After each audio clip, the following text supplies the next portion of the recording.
তো hello guys, কেমন আছেন সবাই? আশা করি সবাই ভালো আছেন। তো আমি এখন আছি কেরালা রাজ্যের এমন একটা ডিস্ট্রিক্টে। তো সেই ডিস্ট্রিক্টটা যদি আপনাদেরকে কই, তো আমি আছি বিচের মধ্যে। তো আপনারা দেখতে পাচ্ছেন, এইদিকে যে দেখতে পাচ্ছেন ভাই সাগরে আছি, সাগরে। তো আপনাদেরকে দেখাচ্ছি সাগরে যায় কিরকম লাগে। তো এর আগে আমি প্রথমবার আসছি এটা। তো সাগর পারে যায়, এখানে পুরা ঢেউ, সুনামি দেখতে পাচ্ছেন, ঢেউ এদিকে।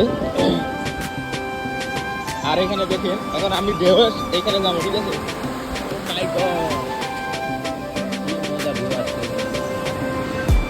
তো আমার লোক আইছে, যে আমার সামনে দেখতে পাচ্ছেন এই ছেলেটা আইছে, তো আমার বন্ধু। আর এদিকে সব আগের দিকে যাইতে দেখেন, এদিকে দেখেন সুনামি কিরকম, ঢেউ। ও মাই গড, আমার লঙ্গটা পুরো ভিজে গেছে, দেখতে পাচ্ছেন এখানে। আর এখানে সাগরের জল অল্প খাইয়া দেখি কিরকম লাগে, তো সেটাই আমি দেখবো। তো গাইস, আমি অল্প পানি রয়েছি।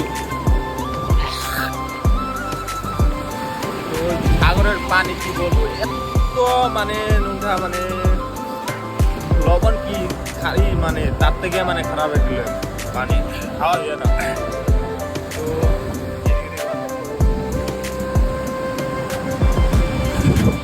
তো গাইস, যেরকম মানুষ যে সাগর পাড়ে আসে গিয়ে হাত দিয়ে লেখে, এরকম জায়গার মধ্যে যে এরকম হাত দিয়ে লেখে, যেরকম নাম লেখে মানুষের। তো এরকম ভাবে আমি একটা বস্তু লিখবো, আমার স্বপ্নের যেটা ড্রিম, সেই বস্তুটা লিখবো, আপনারা দেখেন।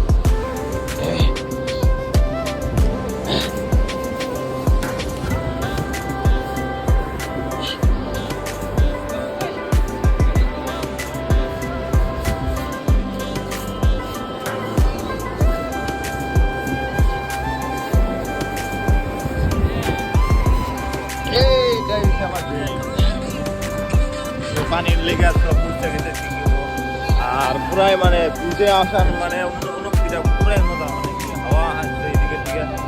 আর এদিকে দেখতে পাচ্ছেন, কিছু করে দাও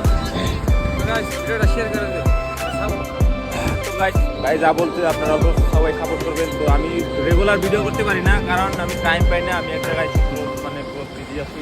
আর এদিকে দেখতে পাচ্ছেন ভাই, যদি পারি আরেকবার আসবো এই বিচের মধ্যে। তো এই বিচে আমি আগে চিনতাম না, তো এই ভাইটাই আমাকে নিয়েছে। তো ভাইকে অনেক অনেক ধন্যবাদ জানাই। তো বাই বাই, আজকের ব্লগে এখানে। যদি ব্লগটা ভালো লাগে তো সবাই একটা লাইক শেয়ার সাবস্ক্রাইব করে দিন। Bye bye.